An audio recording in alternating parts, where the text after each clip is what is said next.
Olá, moedas de ouro, eu sou José Augusto E eu sou a Leiane. e está começando o Kid Cash, um podcast criado para conscientizar famílias a tomarem hábitos financeiros saudáveis. É sempre bom lembrar que esse é um projeto de conclusão de curso da Unisociesc Blumenau que recebe apoio do podcast Antes Tarde do Que Nunca, que está disponível no YouTube e no Spotify também.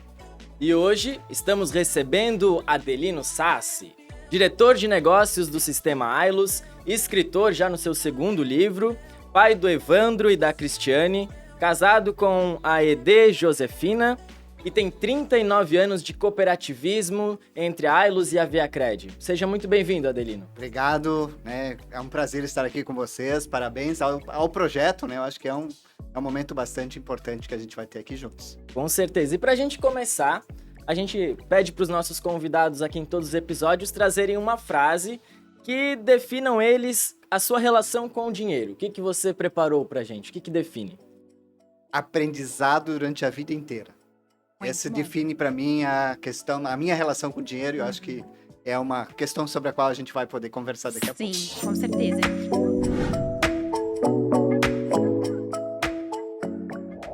E para começar, eu queria trazer um dado aqui bem importante, que foi feito pela pesquisa de endividamento e inadimplência do consumidor. E ela foi feita em 2022 e ela apontou que 77,9% dos brasileiros estão inadimplentes. Entre eles, as pessoas que têm entre 35 anos são as que estão mais inadimplentes.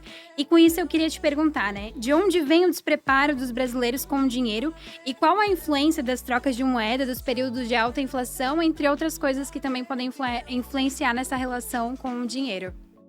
Quando você fala em alta inflação, já tô assustado nos últimos tempos, né? Porque eu vivi muito desse período onde o Brasil viveu uma inflação muito grande. E eu acho que isso já começa a responder um pouquinho a pergunta com relação por que a gente tem essa dificuldade com dinheiro, ou de guardar dinheiro. Eu me lembro dos meus pais, e eu mesmo ainda recebia o meu salário, eu tinha que ir lá comprar as coisas no mesmo dia. Tinha que ir no mercado comprar porque já tinha alguém lá remarcando o preço, porque no final do dia o preço seria outro.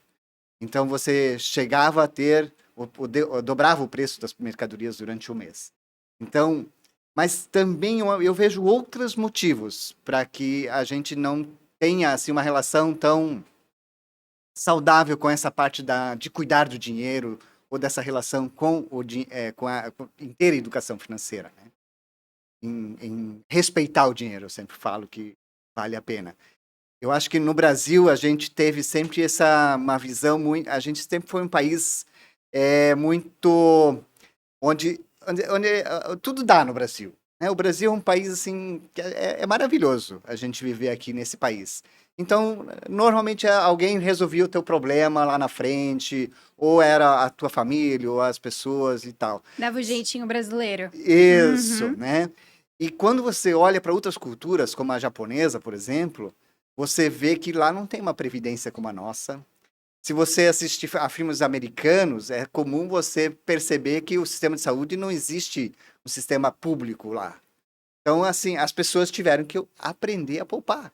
Porque senão elas não têm para depois na velhice. Então, eu acho que as coisas vão se misturando um pouco nesse aspecto. Então, a gente traz algumas coisas da nossa fartura, da abundância do Brasil, de termos tudo isso.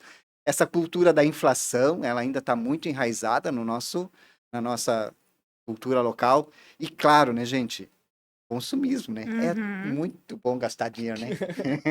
E é fácil, né? Tem ficado cada Muito vez mais fácil. né? Hoje em dia é Pix, é Cartão de cartão, crédito, a gente sim. nem usa mais o dinheiro físico, né? Sim. Até a nossa professora, quando a gente estava debatendo o tema do podcast, a gente comentava do dinheiro, ela falou, gente, é muito fácil gastar. O meu filho chega pra mim e me pergunta, mãe, é só passar o celular, aproxima ali. Não, filho, tem que trabalhar, tem que ganhar dinheiro. Então trabalha mais, mãe. Tá muito Sim. fácil, né, gastar. Isso faz chegar em níveis de inadimplência desses que você citou aí, né? Praticamente 80% da população endividada, né? Chegando a não conseguir pagar as suas Sim. contas, não manter a sua, né? Então, é realmente difícil, né? Uhum. E aí a gente entra em assuntos como dignidade, né? a gente vê principalmente a população mais carente, ela tem a única coisa que elas dizem que tem, né? E é um fato. É o meu nome. Sim. Ter o meu nome limpo, né? Meu pai falava muito. Uhum. Então, E é um número assustador, né? Pensar que 80% da população brasileira tá inadimplente, né? E hoje eu pergunto também, né? Qual seria o maior motivo da inadimplência? Acho que já foi respondido também, que é o consumismo, também a fartura que a gente tem no Brasil.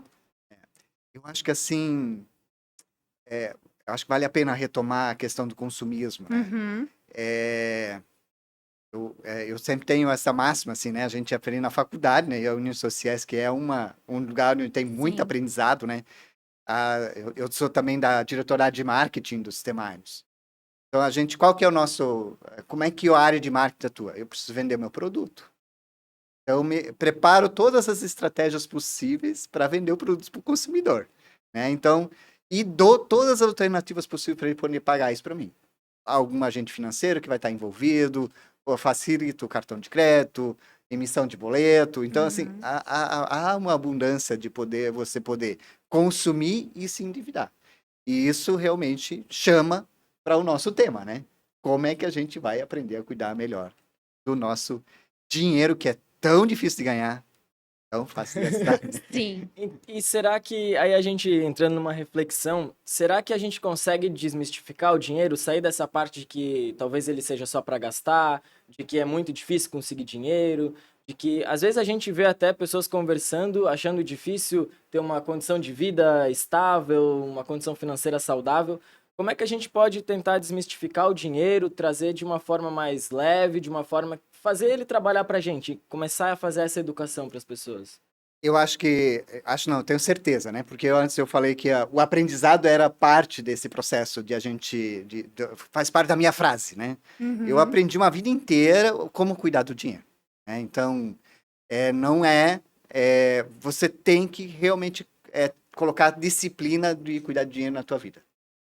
Então, você recebe 10, não dá para gastar 10. Você vai ter que gastar 8 e guardar 2. E daí, como você falou, José, desse 2 você começa a fazer trabalhar para você, né?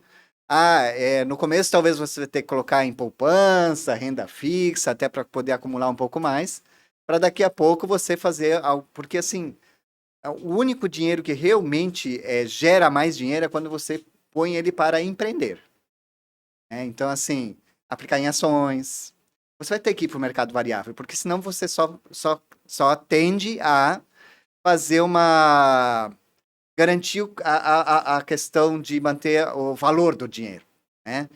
E aí, como no sistema Ailos, a gente incentiva a guardar o dinheiro, né? Ou qualquer sistema cooperativo, e faz isso de maneira autêntica, né? A ideia é que as pessoas consigam guardar dinheiro para que em algum momento elas possam escolher o que fazer. Porque você só tem a oportunidade de escolher quando você fez essa reserva antes. Porque senão depois você não tem mais oportunidade de fazer escolha. Alguém vai escolher por você. Se você não tiver essa disciplina, e essa é uma boa palavra também, para incorporar no teu aprendizado, para fazer esse movimento. Eu vou contar uma historinha muito rápida do meu pai e da minha mãe. Meu pai e minha mãe, eles sempre foram pessoas assim, bem humildes, né? Eles viviam de 2 salários mínimos, no máximo. Eles nunca ganharam muito mais que 2 salários mínimos. E eles tinham poupança.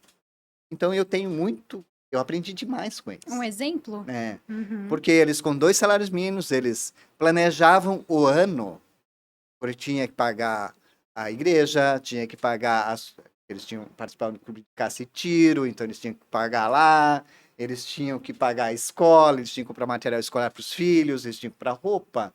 Então a minha mãe já planejava que não, roupa eu vou comprar em abril. E material escolar eu vou ter que comprar em dezembro, para evitar de que quando chegar fevereiro eu vou ter que entrar naquele, sabe? Então ela ou comprava depois para aproveitar as promoções depois dos ciclos, né? Chocolate depois da Páscoa, né? Então assim é realmente planejar o que você vai fazer com aquele teu dinheiro. Então você vai incorporando hábitos, trazendo isso para a tua disciplina, aprendendo. Você pode consumir muito. E eu acho que o dinheiro é para isso mesmo, né? Para trazer essa possibilidade, né? E desmistificar isso, né? Então, você traz o dinheiro para ele trabalhar para você, porque pagar juros você não está deixando de consumir uma parte, né? Você está deixando de consumir. Então, dinheiro é importante. Dinheiro faz parte da nossa vida. Ele não pode, não é uma coisa que às vezes a gente, mas dinheiro é coisa lá do, né? Assim, não dá para tornar isso uma dificuldade para falar a respeito disso. É preciso conversar. Se você tem filhos, se você tem família, conversa isso na família. Então é fundamental que se converse sobre isso. E daí, agora eu tenho uma reserva. Aí eu vou planejar o que eu vou fazer com ela. Eu posso empreender mesmo, né? Sair, deixar de ser funcionário para empreender. Investir no negócio de alguém, por meio de bolsa ou mesmo investindo em fundos imobiliários e algumas coisas assim. Essa sempre é uma forma de você fazer o dinheiro para trabalhar para você. Na dúvida, põe na poupança. Sim. Na dúvida, põe em renda fixa, né? Sim. Até que você tenha um plano para fazer. E assim, ó, é também um momento de você entender de cada lugar desses que você põe seu dinheiro. Então, às vezes, a gente tem que cuidar com o modismo, né? Agora eu vou colocar em criptomoeda. Estuda primeiro criptomoeda, né?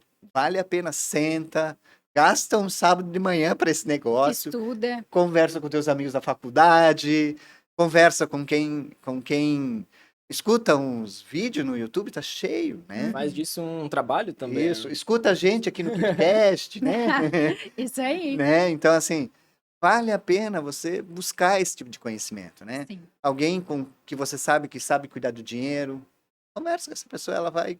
Normalmente quem cuida bem do dinheiro gosta de falar disso. Uhum. E me chamou a atenção que o senhor comentou de quando o senhor era criança, que os pais do senhor sentavam, conversavam sobre o dinheiro. Quantos anos mais ou menos o senhor tinha, né? Quando lembra, assim, que eles já falavam sobre o dinheiro em casa?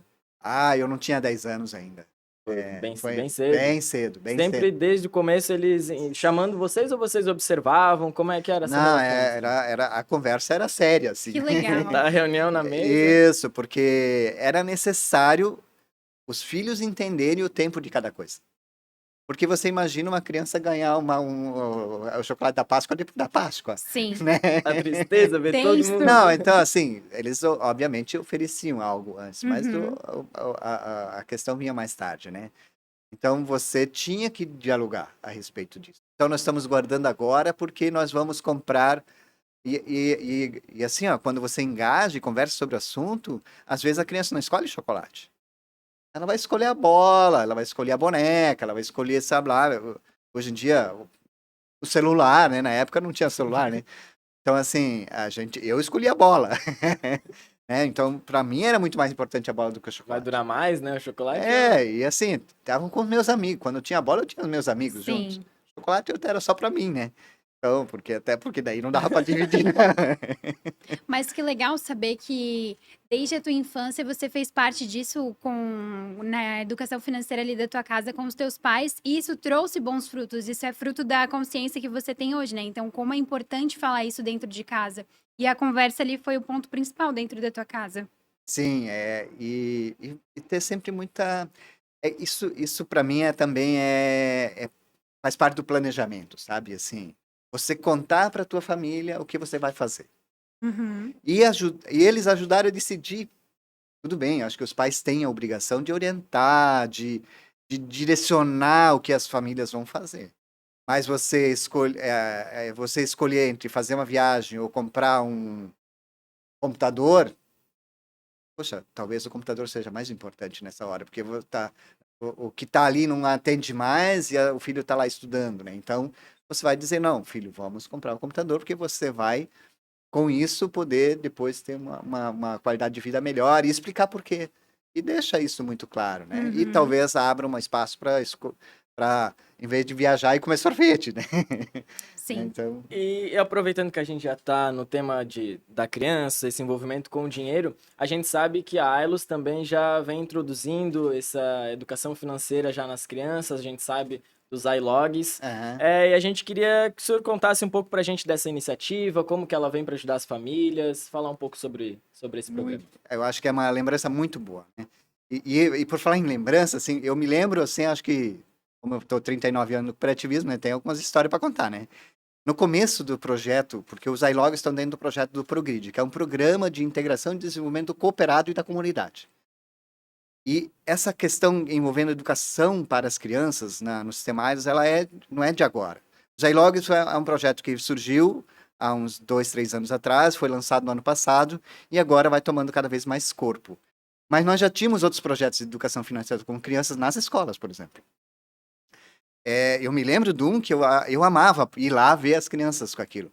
Tinha uma pedagoga, né, ainda a minha amiga ainda hoje em dia, que ela levava vários materiais e conteúdos e dinheiro fictício, criava um mercado fictício lá naquele espaço e as crianças compravam. Que legal. E elas tinham que aprender a lidar com essa compra e com esse cuidado, né? E aprender esse jogo permite a que você traga coisas como Daniel Kahneman traz em livros e também em contextos onde você ensina desde cedo uma criança a esperar um pouquinho para consumir ou para... Então, assim, isso vem de lá, né? Então, há estudos claros, assim, quem aprende desde cedo a esperar um pouquinho para consumir, ele tende a ter um modelo de educação financeira mais saudável lá na frente. E isso a gente se ensinava lá. Os iLogs agora, eles vêm para trazer um pouco mais ainda de questões lúdicas para o dia a dia, né? São personagens que vêm de outro planeta, né? Trazem cada um a sua característica, né? Uns mais pouco poupadores, os que poupam, né? Então tem toda essa questão, mas traz esse lúdico para o dia a dia. E é fundamental, né? Porque a gente consegue só pensar com imagens, né? Acho que a gente não consegue abstrair de uma vez qualquer coisa, ainda mais crianças, né? Tem que tangibilizar, né? Uhum. Eu fui orientador de catequese, culto infantil, então eu sempre aprendi que se você vai contar uma história para crianças de 6 anos, você senta junto com elas no chão, para ficar na mesma altura delas. Então, senta lá no chão e não fica em pé na frente delas. E, né, eu normalmente até me deitava no chão para poder ficar bem na altura, né? E daí você conta a história, né? E você conta uma história que se conecta com a realidade delas. Então, é preciso estar sempre conectado. E os iLogs fazem esse movimento, né? Porque eles representam a sociedade de certa forma, mesmo vindo de outro planeta, né? Mesmo vindo de fora. Legal. Eu queria também fazer uma pergunta. Se as crianças elas precisam ser expostas às decisões financeiras dos adultos, por exemplo, a lista de compras, analisar os produtos, os preços do mercado e coisas desse tipo. Acho fundamental.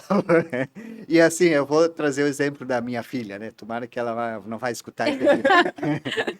Da minha filha e do meu filho, né? Então, assim, como é que eu vou trazer o meu exemplo prático, assim. Eu e minha esposa, a gente dava a mesada para os filhos. A mesada seria hoje, assim, sei lá, R$20. Nunca foi muita coisa. Então, assim, eles iam no mercado com a gente, eles participavam da elaboração da lista, eles conheciam a lista. Aí tinham em torno de 10 anos, mais ou menos, nessa época. A gente recebia a mesada e eles podiam, durante as compras, escolher uma coisa. Os dois juntos podiam escolher. Eu tenho um filho e uma filha, né? Eles podiam escolher uma coisa só. Então, eles tinham que, durante as compras, eles eram uma negociação incrível, né? Meu Deus. Ou eles tinham que usar o dinheiro deles. Aham. Agora, se eles não usassem o dinheiro deles, eu dava o dobro no final do mês para eles botarem na poupança. Boa. Então, assim, o meu filho, no primeiro mês, ele gastou tudo no primeiro dia, né? Imagina. Só que aí ele percebeu que a irmã ganhou um pouquinho daquele R$20 e ela tinha poupado 5, sei lá, e eu dei mais 10, então ela tinha 15. Ele percebeu isso. No mês seguinte, ele nunca mais gastou o dinheiro dele. Imagina. Ele gastava ali para comprar uma coisinha, outra, mas assim, ele sempre poupou, e com isso ele comprou sempre os computadores dele, comprou os celulares dele. Ele fazia, e daí assim, se ele poupasse metade do equipamento que ele queria, outra metade eu ainda dava também. Então, se ele queria um computador, custasse R$1.000, o outro 1.000, se ele tinha que ter 500, porque o outro 500 você complementava. Então, você constrói esse processo com eles. E a lista de compras é fundamental, porque você coloca na lista de compras e obedece a lista de compras. Que é o outro grande ponto, né?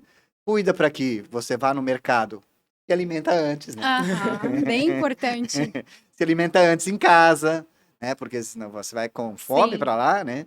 É sempre complicado. Obedecer a lista, fazer realmente uma lista de compras, né? Então, hoje em dia você tem a oportunidade de comprar pela internet e as pessoas entrarem em casa. Então, eu acho que isso facilita já no teu processo de educação. Porque você vê o mercado... Quando eu era criança, eu não tinha supermercado desse jeito. Você pedia no balcão, a pessoa ia lá e buscava para você. E né? são muitos estímulos no mercado também, né? Imagina, né? Eu fui diretor da Cooper. Fui conselheiro da Cooper. Aquilo tem tudo estratégia, É gente. o marketing que você tava falando. Aquilo não tá lá. Aquele Kit Kat não apareceu lá por acaso na tua frente, né? Bem estratégico. Tem uma estratégia por trás, né? E a gente aprende na faculdade, não aprende? Mas essa história do supermercado, acho que é as melhores negociações. Nunca foi tão fácil negociar depois desse episódio. Não, aquilo foi bem importante. Bom, então estamos chegando ao fim do nosso episódio. Tem algumas palavras-chave aqui que a gente separou para ler, mas antes, vamos à pergunta dos nossos seguidores que a nossa produção separou. E a pergunta é: qual a idade ideal para falar desse assunto com as crianças? Minha nossa. Eu acho que hoje em dia, pela forma como as crianças se interagem com tudo, com redes sociais, celular, com aplicativo e tudo mais, olha, dá pra começar bem cedo, tá, gente? Dá pra começar aí com 3, 4, 5 anos, eu começaria ali já. Porque até pra... As crianças sabem hoje em dia lá que se no Google, no Stories lá, ou coisa assim, que aquilo Sabem vai mexer custar no dinheiro. celular. E a mãe tem que bloquear lá, e o pai tem que bloquear o negócio lá. Sim. Então tem que começar bem cedo. Quanto mais cedo, quanto antes você interagir e trouxer essas coisas para o dia a dia das pessoas é muito importante. Claro, você não precisa entrar meio que em neura também, né, com relação a essa questão. Mas é fundamental começar o quanto antes, porque assim você não gera um trauma lá no futuro. Porque senão depois é trauma. Depois vai ser na base da negociação muito... Chantagem. Isso é o fim. Sim. Quando você entra nessa parte, você realmente... Daí não tem educação. Essa parte, isso já não... Daí vai ter que aprender com a vida daí. Fica mais E vai duro. ser difícil. Sim. Porque tudo que você internaliza ali, antes dos 6 anos, né? Isso fica pra vida, isso faz parte do teu ser, né? Né? Tanto que a gente tem valores semelhantes normalmente. Por quê? Porque a gente aprende eles logo no berço, né? E essa parte do dinheiro é legal. Né? E sempre dizendo assim, né? Dinheiro é muito importante. Ele está aí para nos servir e não para a gente servir ele. Essa acho que é um ponto fundamental nesse processo de aprendizagem. Mas ele precisa realmente ser utilizado para nos servir de maneira com qualidade. Então agora as palavras que acabei anotando aqui do que a gente conversou aqui um pouco. A gente começou falando sobre a inflação, que é de antigamente, que era alta, né, no dia, e hoje influencia muito na cultura do brasileiro também, nessa questão de economizar, de gastar. Guardar dinheiro também, que é importante, nunca gaste mais do que você ganha. A questão da disciplina para guardar esse dinheiro, que vai ser muito necessária durante a jornada. A conversa, aí a gente já começou a entrar um pouco mais na questão do diálogo com as famílias e tudo mais, que é importante ter essa conversa. E ter paciência na hora de consumir também, que é muito importante, né? E antes da gente encerrar, Adelino, a gente tem aqui uma lembrança para os nossos convidados. Que aqui é um dos nossos patrocinadores, a Haps. Muito obrigado. Eu conheço eles assim há bastante tempo. Parabéns, acho que o trabalho dele que eles fazem é bastante fantástico e que bom que eles estão apoiando vocês aqui nesse projeto. Um pedacinho da E ainda é bom, né, gente? E ainda é bom, né? Muito obrigado. A gente que agradece a sua participação. E nos siga nas redes sociais, @kidcash.uni. E também o nosso parceiro aqui que cedeu esse estúdio maravilhoso, @podcast ATDQN. E também O episódio estará disponível no Spotify e também no YouTube. Muito obrigado e até a próxima!